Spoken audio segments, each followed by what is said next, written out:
Guys 'the Raja Saab' movie చూసాక నా opinion చెప్పాలంటే, మూవీ అయితే నాకు ఓకే. ఓకే అనిపించింది. సో, మూవీ మెయిన్ థీమ్ ఏంటంటే తాత ఉంటాడు. తాత ఇల్లు వదిలిపెట్టి వెళ్ళిపోతాడు. అండ్ నాయనమ్మేమో మనవడిని అడుగుద్ది తాత ఎక్కడున్నాడని. నెక్స్ట్ ఫస్ట్ హాఫ్ విషయానికొస్తే కొన్ని కొన్ని కామెడీ సీన్స్ వర్కౌట్ అయ్యాయి. అండ్ సత్య ఉన్నాడు మూవీలో. అలాగే సప్తగిరి ఉన్నాడు. కానీ ఇంతమంది కమెడియన్స్ ఉండగా కూడా పెద్దగా కామెడీ అయితే పండలేదు మూవీలో. సో, అది main theme. Next second half విషయానికొస్తే ఇంకా ఏమన్నా కొత్తగా చూపిస్తారంటే అది లేదు. మళ్ళీ 3 హీరోయిన్స్‌తో రొమాన్స్ చేపిస్తాడు మారుతి గారైతే. అలాగే మళ్ళీ 3 సాంగ్స్ ఉంటాయి. మరి మూవీలో పాజిటివ్స్ లేవా అంటే ఉన్నాయి. అసలు నిజంగా చెప్తున్నా నేనైతే ప్రభాస్ గారు 10 ఇయర్స్ బ్యాక్ ప్రభాస్ గారైతే ఎలా ఉన్నారో మనకిప్పుడు అలా చూపించారు మారుతి గారైతే. అంత బాగున్నాయి వింటేజ్ లుక్స్ అయితే డార్లింగ్‌యి. అండ్ నానమ్మ క్యారెక్టర్ కానివ్వండి, అలాగే ప్రభాస్ కానివ్వండి, వాళ్ళిద్దరి మధ్య నానమ్మ అండ్ మనవడి ఎమోషన్స్ చాలా బాగా వర్కౌట్ అయ్యాయి మూవీలో అయితే.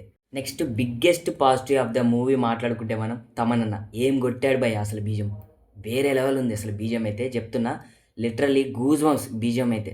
టు బీ ఆనెస్ట్ చెప్పాలంటే ఈ movie same regular horror movie tempted లాగే ఉంటుంది. అండ్ అలాగే ఇంటర్వెల్‌కి ఒక 10 నిమిషాల ముందు కానివ్వండి అసలు చాలా బాగుంటుంది ఇంటర్వెల్ 10 నిమిషాల ముందైతే. అండ్ ఇంటర్వెల్‌కి భూత్ బంగ్లాలోకి హవేలీ అనే భూత్ బంగ్లాలోకి ఎంట్రీ అవుతారనమాట ప్రభాస్ అండ్ హీరోయిన్స్. అండ్ అక్కడ జరిగే సీన్స్ కానివ్వండి ఆ 10 నిమిషాలు చెప్తున్నా లిటరల్లీ అసలు గూస్ బంప్స్ అంతే. సీన్స్ అయితే అంత బాగుంటాయి. సాంగ్స్ విషయానికొస్తే 'నాచే నాచే' సాంగ్ చాలా బాగుంది.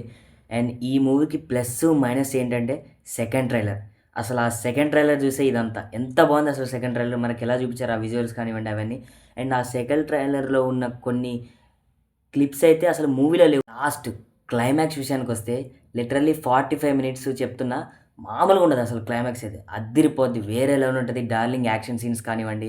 అండ్ లాస్ట్‌లో ఎండ్ కార్డ్స్ టైటిల్స్ పడేటప్పుడు 'రాజసాబ్ 2' ప్రీక్వెల్ అయితే 'రాజసాబ్ ది సర్కస్' అని 1935 'రాజసాబ్ పార్ట్ 2' అనౌన్స్‌మెంట్ చేశారు. సో, ఎనీవే మూవీ చూడొచ్చా అంటే ప్రభాస్ గారి యాక్టింగ్ కోసం చూడొచ్చు. అసలు వింటేజ్ లుక్స్ అయితే మామూలుగా లేవు నేనైతే చెప్తున్నా. అండ్ మరి మీరు చూసారా 'రాజసాబ్' మూవీ? చూస్తే ఎలా అనిపించిందో నాకైతే కామెంట్ చేయండి. అండ్ ఇలాంటి మరెన్నో రివ్యూస్ కోసం మన ఛానల్ అయితే సబ్స్క్రైబ్ చేసుకోండి ఫ్రెండ్స్.